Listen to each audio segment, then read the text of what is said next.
Nous saluons les amis qui nous rejoignent sur Internet, puisque tous nos cultes sont enregistrés et passent pas tout de suite ou en direct sur Internet, mais quelques semaines après, tout cela est posé sur le site de l'Église. Je vous invite maintenant à lire ensemble quelques textes dans le Nouveau Testament. Quelques versets, on va suivre assez facilement. On va avoir, je crois, les références à l'écran. Tout d'abord, dans l'épître à Timothée, la lettre que l'apôtre Paul a écrite au jeune Timothée. Timothée, la première lettre, 1 Timothée, au chapitre 1er. Voilà, en grand 1 Timothée 1, 8. Nous allons choisir une série de versets qui conviennent à notre prédication ce matin. 1 Timothée 1 et au verset 8. Voilà ce que l'apôtre écrit.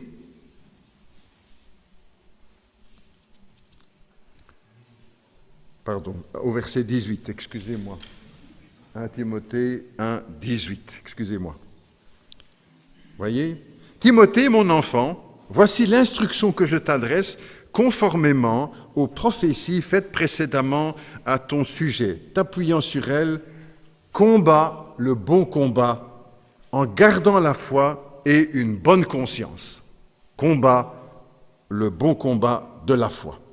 Un peu plus loin, toujours dans Timothée, 1 Timothée au chapitre 4 et au verset 10. 1 Timothée 4, 10, vous allez tout de suite comprendre et trouver le sujet de notre prédication ce matin. 1 Timothée 4, 10, c'est dans cette perspective en effet que nous travaillons et que nous luttons, parce que nous avons mis notre espérance dans le Dieu vivant, qui est le sauveur de tous les hommes, et en particulier des croyants. Nous combattons et nous luttons parce que nous avons mis notre espérance en Dieu, le Dieu vivant. Un peu plus loin encore, chapitre 6, 1 Timothée 6, et au verset 12, 1 Timothée 6, 12. Combat le bon combat de la foi, saisis la vie éternelle. C'est à elle que tu as été appelé, et c'est pour elle que tu as fait une belle profession de foi en présence d'un grand nombre de témoins. Combat le bon combat de la foi, saisis la vie éternelle. Deuxième lettre maintenant de l'apôtre Paul, quelques pages plus loin si vous le voulez. 2 Timothée, voilà, chapitre 4 et au verset 7. 2 Timothée 4, 7, c'est un peu le testament de l'apôtre Paul, c'est la dernière lettre qu'il a écrite. J'ai combattu le bon combat, j'ai terminé la course, j'ai gardé la foi, désormais la couronne de justice m'est réservée.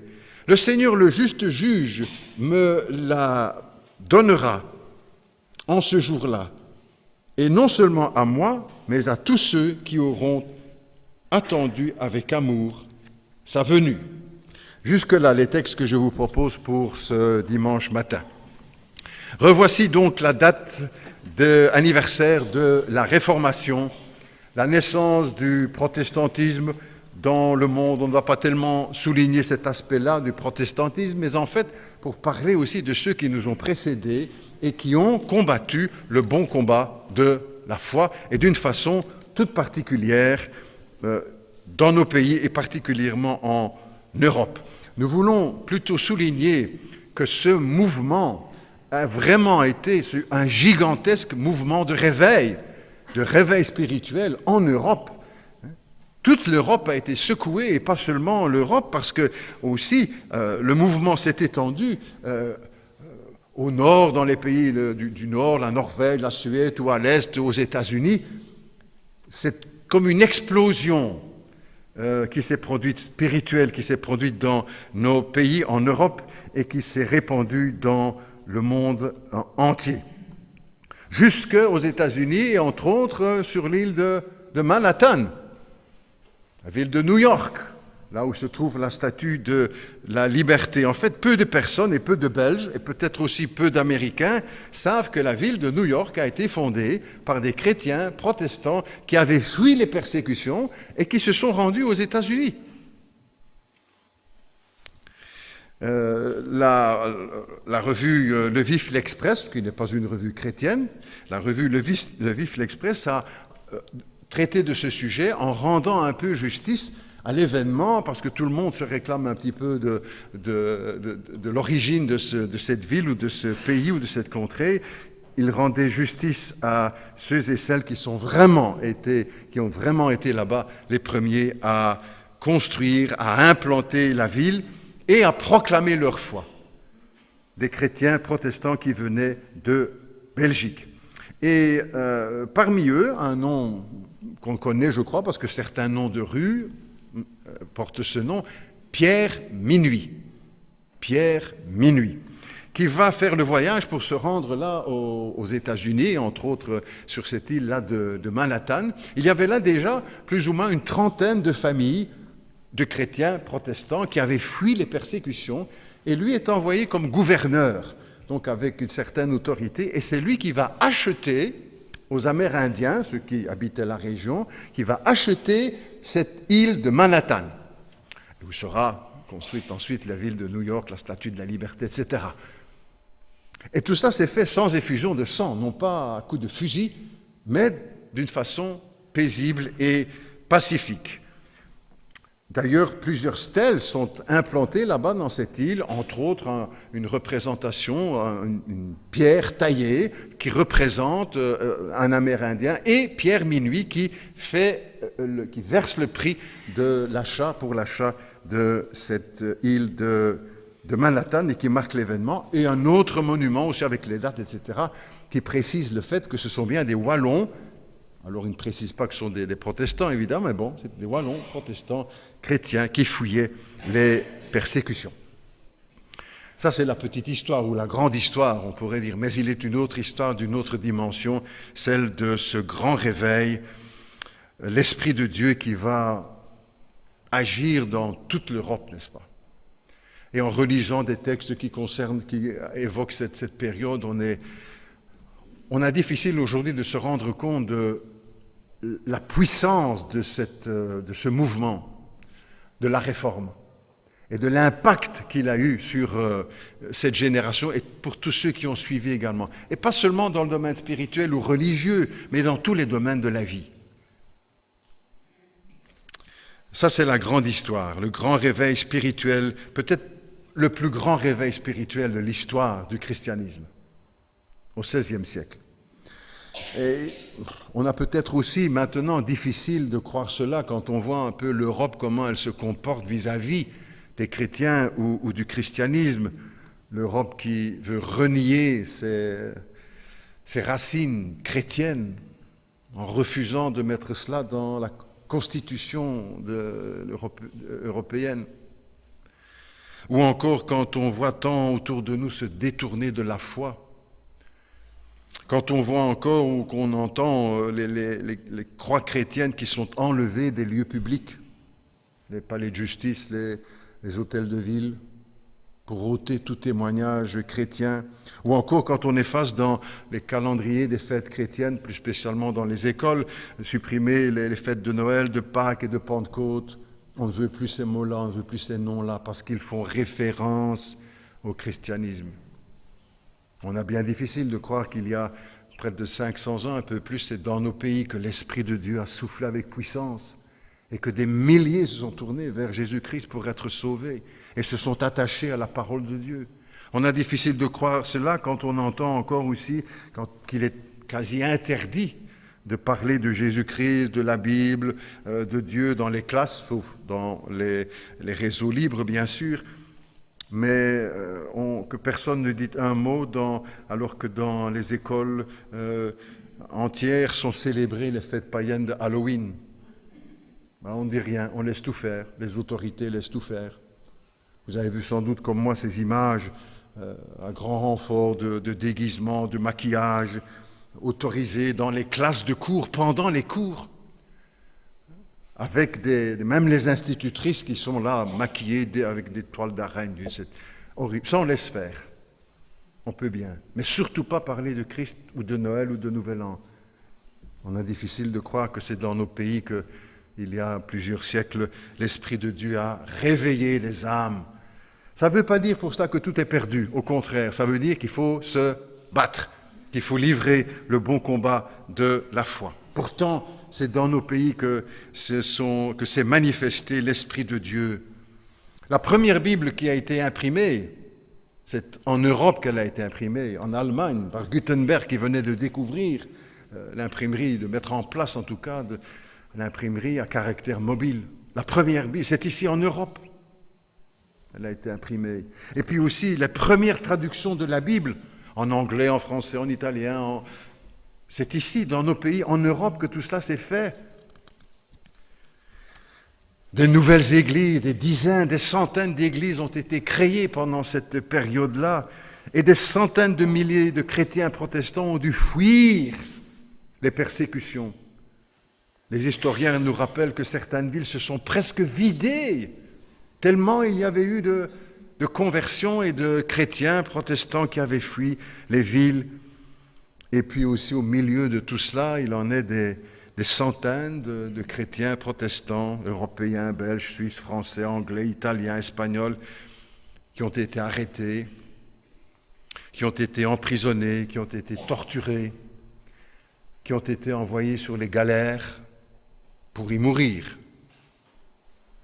et qui, avant de monter sur les galères, étaient marqués au fer rouge des 3 lettres maudites, G-A-L, les premières lettres de galère, au fer rouge. Qu'est-ce qu'ils avaient fait? Ils croyaient en Jésus-Christ et ils voulaient revenir à la parole de Dieu.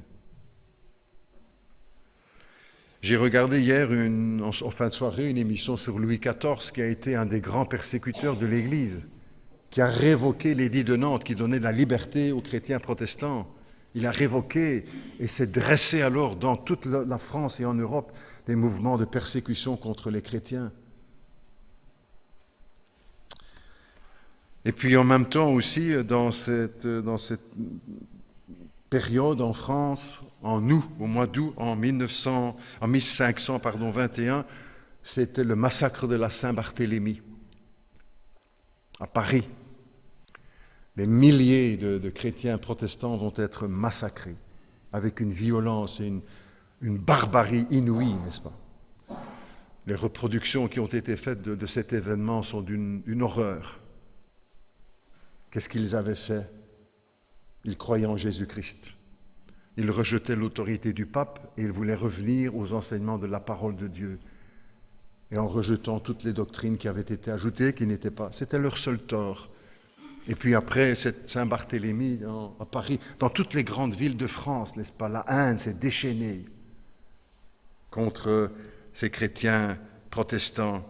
Et pour célébrer l'événement, le pape Léon X, le pape de l'époque, a fait frapper une pièce de monnaie pour honorer cette journée de massacre. Et il a fait chanter à Rome un Te Deum pour Dieu. Aujourd'hui, certains disent, n'est-ce pas, bon, pasteur, il ne faut plus parler de tout cela. Il faut laisser cela, c'est derrière nous, c'est l'histoire, c'est passé. Est-ce que c'est bien comme ça qu'il faudrait agir?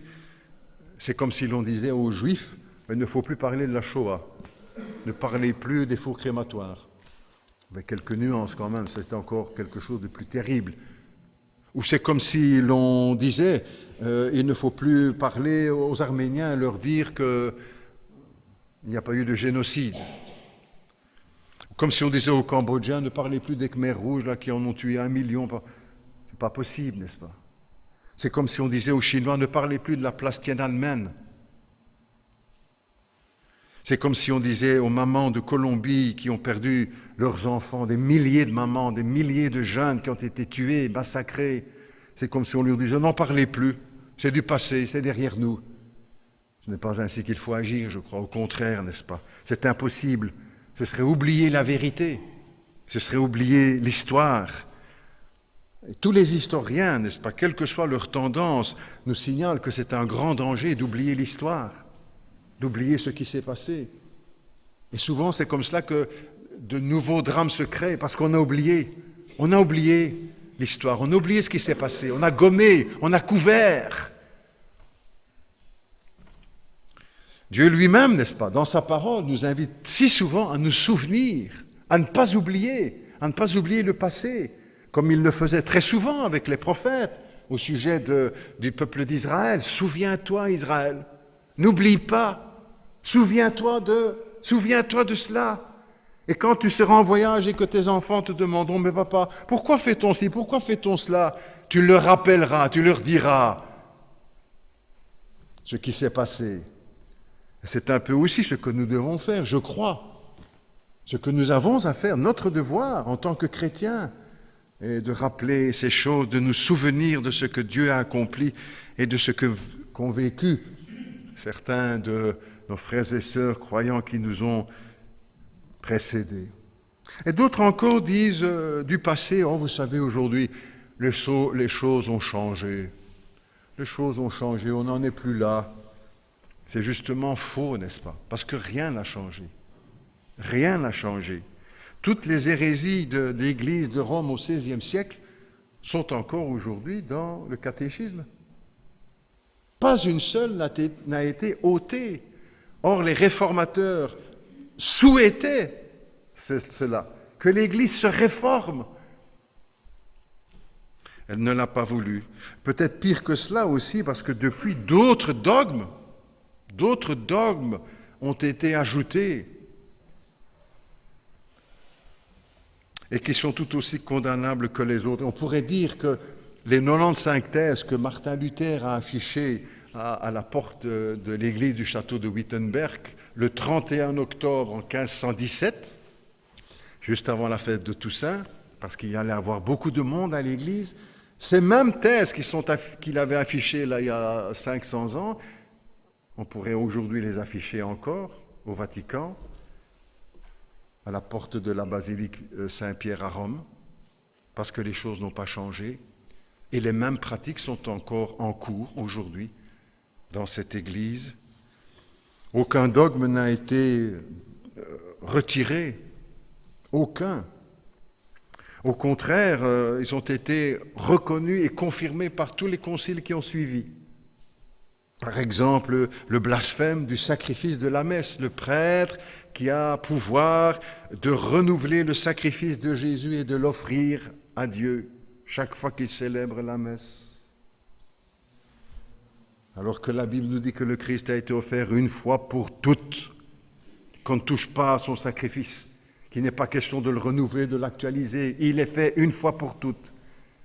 À nous de nous en souvenir, et non pas de donner le pouvoir à un homme d'offrir le sacrifice de Jésus.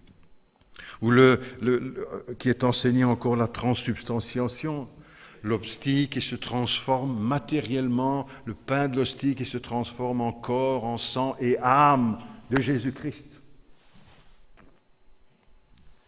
Ou encore, qui est enseigné encore aujourd'hui, qui est toujours enseigné aujourd'hui, le purgatoire, c'est-à-dire un lieu où les hommes pécheurs peuvent encore ou doivent encore payer dans les souffrances du purgatoire pour racheter leurs péchés.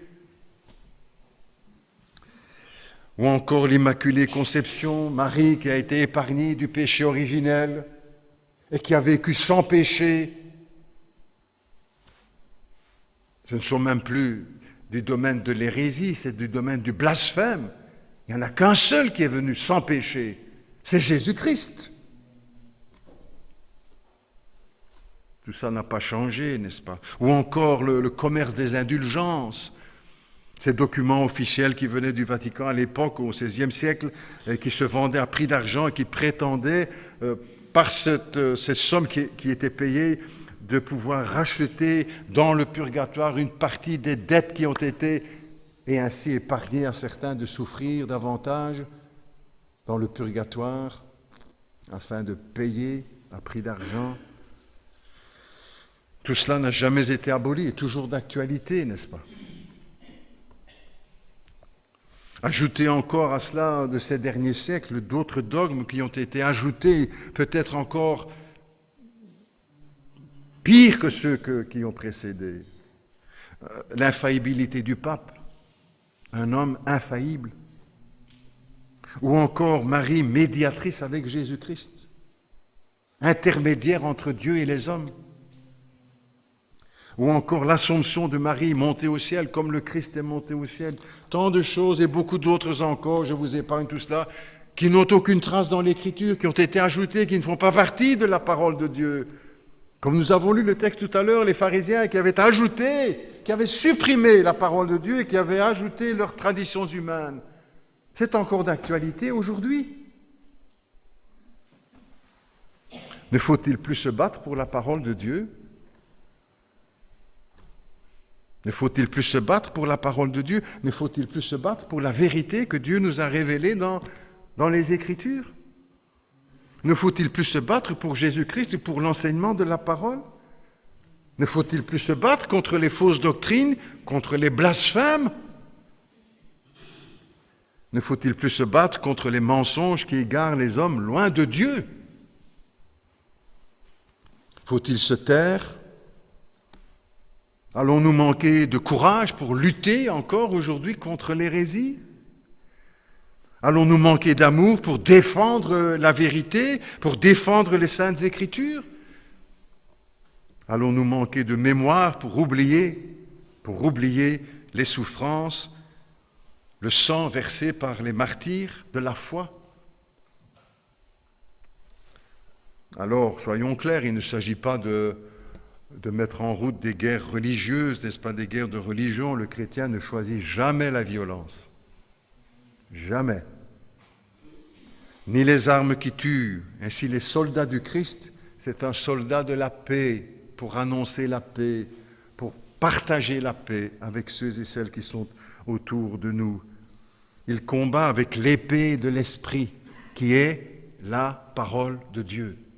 C'est ça notre arme, avec laquelle nous devons combattre, comme dit l'apôtre Paul dans l'Épître aux Éphésiens. La parole de Dieu qui est l'Esprit de Dieu, qui est la parole, l'épée de l'Esprit qui est la parole de Dieu. C'est bien cette épée qui a été brandie, n'est-ce pas, par tous les grands réformateurs qui ont lancé ce mouvement et qui l'ont payé au prix de leur vie. Leur combat, c'était cela, ramener l'Église sur le fondement de la parole de Dieu. Et tous les noms qu'on peut citer, Luther, Calvin, Zwingli, Bucer, l'amiral Gaspard de Coligny, Melanchthon, Jean-Hus, Savonarola, Oberlin, Tyndale et beaucoup d'autres encore. C'était leur objet, leur cible, leur objectif, de ramener l'Église, de ramener le peuple de Dieu à l'Écriture sainte, à la parole de Dieu seule. C'est aussi ce que nous croyons, n'est-ce pas ? Et ce qui fait notre spécificité aux uns et aux autres. Quelques paroles que je prends de Luther et puis d'autres encore pour montrer que c'était bien leur combat, leur lutte. Combat pour la parole. Il écrivait entre autres Luther, « Ah, si seulement je pouvais graver dans vos cœurs avec des lettres de feu que le principal, le premier des soucis, c'est que les ecclésiastiques aient la parole de vérité en abondance. On a beau être par ailleurs chaste, affable, érudit, on a beau augmenter les revenus, construire des maisons, développer le rayonnement et même opérer des miracles, réveiller des morts, chasser des démons. Pour être un véritable ecclésiastique, il faut et il suffit d'être un berger, un messager de Dieu qui conduit le peuple de Dieu au moyen de la parole de vérité et qui l'aide à croître spirituellement. La parole de Dieu. Ou encore quand il écrivait, bien que je ne possède ni savoir-faire ni dignité, il était modeste quand même parce qu'il était docteur en théologie, comme ce n'était pas n'importe qui. Bien que je ne possède ni savoir-faire ni dignité suffisant pour prêcher, ce qui m'en donne la hardiesse, c'est que je saisis le livre et dans la main, au nom de Dieu, et je dis à mon prochain, c'est écrit là. Ou encore quand il dit, Je me suis dressé contre les papes, les indulgences et tous les papistes, mais sans violence. Je suis resté tranquillement assis et j'ai laissé agir la parole de Dieu. La parole de Dieu. Ou encore cet autre, on ne peut pas prêcher un autre sujet que Jésus-Christ et la foi. Voilà la visée générale. Ou encore quand il dit la jeunesse, déjà à l'époque, n'est-ce pas, écoute bien, la jeunesse languit et périt pitoyablement au sein de la chrétienté, faute d'avoir lu les évangiles. Ou encore, le pape ne peut remettre aucune faute si ce n'est en affirmant qu'elle a été remise par Dieu. La parole, les Écritures. L'hérésie, il écrit encore, l'hérésie est une chose spirituelle. On ne peut ni la frapper avec le fer, ni la brûler au feu, ni la noyer dans l'eau. Seule la parole de Dieu peut en venir à bout. Ah, quel beau message, n'est-ce pas? Qui se résume en quelques phrases, revenir à l'Écriture. Ne rien ajouter et ne rien retrancher. Après près de 200 ans avant Luther et Calvin, les grands réformateurs, un homme aussi s'est levé en Angleterre, d'autres aussi, mais enfin, retenons quelques-uns, on ne va pas tous les citer, John Wycliffe. John Wycliffe. En 1415, le concile de Constance a condamné les écrits de John Wycliffe et a ordonné que son corps et ses ossements soient exhumés et jetés dans la sépulture hors des terrains de l'Église, déterrés parce que déclarés hérétiques et jetés dans la fosse commune. Mais quel crime avait commis cet homme pour mériter une telle sentence? Wycliffe était un prêtre, un théologien, un professeur à l'université d'Oxford, et toute sa vie, il avait milité pour un retour de l'Église à la Bible, afin de rendre accessible au peuple cette parole de Dieu. Il avait entrepris sa traduction en bravant les interdits de l'Église. Et dans ses écrits, il avait dénoncé entre autres de nombreuses croyances et pratiques non bibliques, comme la transsubstantiation, le culte des saints, les images des reliques, la confession auriculaire et les indulgences. Pour lui, la doctrine des papes et des conciles était sans valeur, parce qu'elle était opposée à la parole de Dieu. 100 ans avant Luther, on se rapproche, 100 ans avant Luther, en Tchécoslovaquie, un homme va se lever aussi pour combattre au nom de la parole, le bon combat de la foi. Il s'appelle Jean Hus. 2 semaines avant son exécution, avant son exécution, il sera condamné au bûcher et brûlé vif. 2 semaines avant son exécution, il écrivait ceci dans sa prison: « Je trouve un grand réconfort dans cette parole du Christ. Heureux serez-vous lorsque les hommes vous haïront. »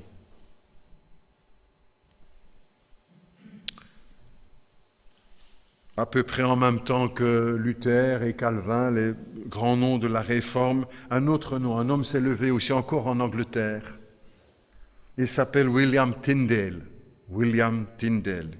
Et il écrit ceci: « Je défie le pape et toutes ses lois, et si Dieu me prête vie, je ferai qu'en Angleterre, le garçon qui pousse la charrue connaisse l'Écriture mieux que le pape lui-même. » Sa volonté, que tout le peuple puisse connaître la parole de Dieu, les Écritures. Cet érudit avait compris que le besoin le plus urgent, n'est-ce pas, dans le pays, c'était de mettre la parole de Dieu à disposition du peuple. Et c'est lui qui fera la première traduction en anglais de la Bible, pour que le peuple, tous les hommes, puissent lire cette parole dans leur langue. Sa carrière va s'achever en 1536 sur l'échafaud, où il sera étranglé et puis brûlé. Et on peut se demander, mais qu'avaient-ils fait, ces hommes, et d'autres, beaucoup d'autres, n'est-ce pas, qui ont souffert de cette façon pour la parole de Dieu? Ils avaient annoncé que nous sommes justifiés uniquement par la foi en Jésus-Christ, comme la parole le déclare, comme nous le croyons. Il avait enseigné que le purgatoire n'existe pas, parce que la Bible n'en dit pas un mot. Ils avaient enseigné que ni la Vierge ni les saints n'intercèdent en notre faveur auprès de Dieu, comme nous le croyons aussi. Ils enseignaient que l'on ne peut adresser ses prières ni à la Vierge Marie ni aux saints, mais uniquement à Dieu par Jésus-Christ. C'est ce que nous professons aussi. Le même combat, il est encore d'actualité. Et le seul tort de ces modestes géants de la foi, on peut les appeler comme ça, c'était d'être fidèles à la parole de Dieu. Est-ce que ce n'est pas aussi notre combat, avec humilité, mais avec fidélité? La volonté de rester fondée sur les Écritures. Et eux l'ont fait au prix de leur vie. Et nous qui ne risquons rien aujourd'hui, nous nous tairions, nous resterons la bouche fermée. Je vous montrerai juste après une photographie d'une peinture d'un de nos ancêtres, de la famille de notre frère dans l'église, ici Philippe de Cambry, un de ses arrière-grands-pères, qui a livré sa vie, n'est-ce pas? Qui a été décapité à Villevorde, parce qu'il professait ces mêmes vérités. Son arrière-petit-fils est parmi nous. Et nous oublierions.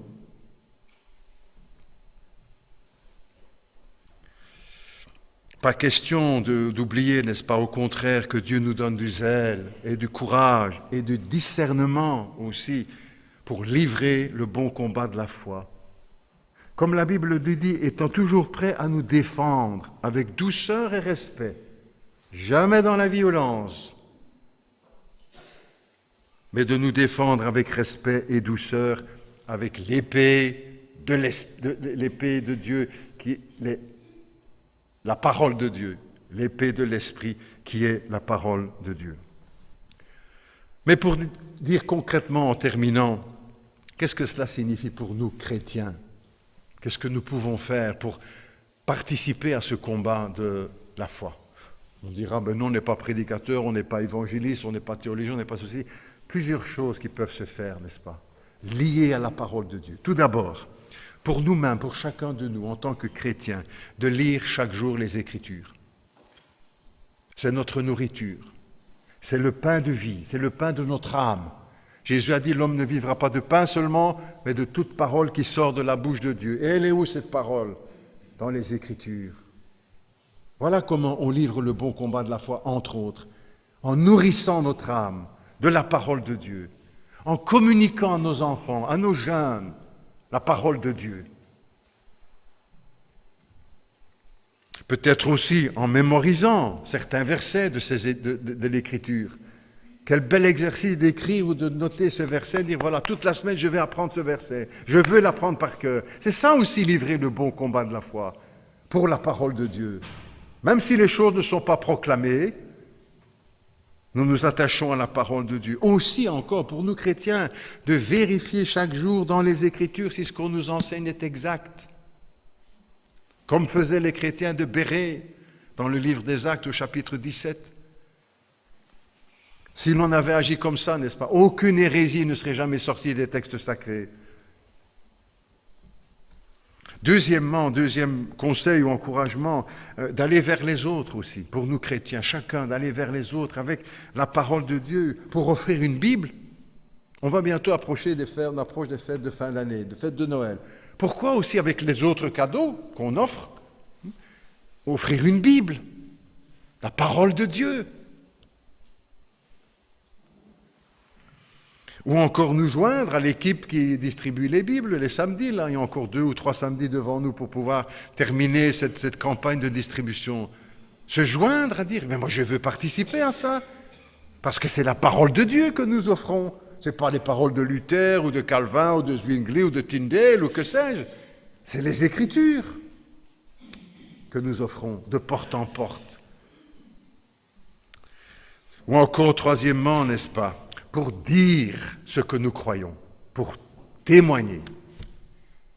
Et d'expliquer pourquoi nous ne croyons pas cela et cela, parce que ce n'est pas dans la parole, ou parce que la Bible dit justement le contraire, et de pouvoir le dire un voisin, un ami, un collègue de bureau, qui nous parle, qui dit « Tiens, toi tu fais ça ou tu ne fais pas ça. Pourquoi ?» Parce que je suis chrétien, parce que, voilà, je vais te montrer. C'est écrit là.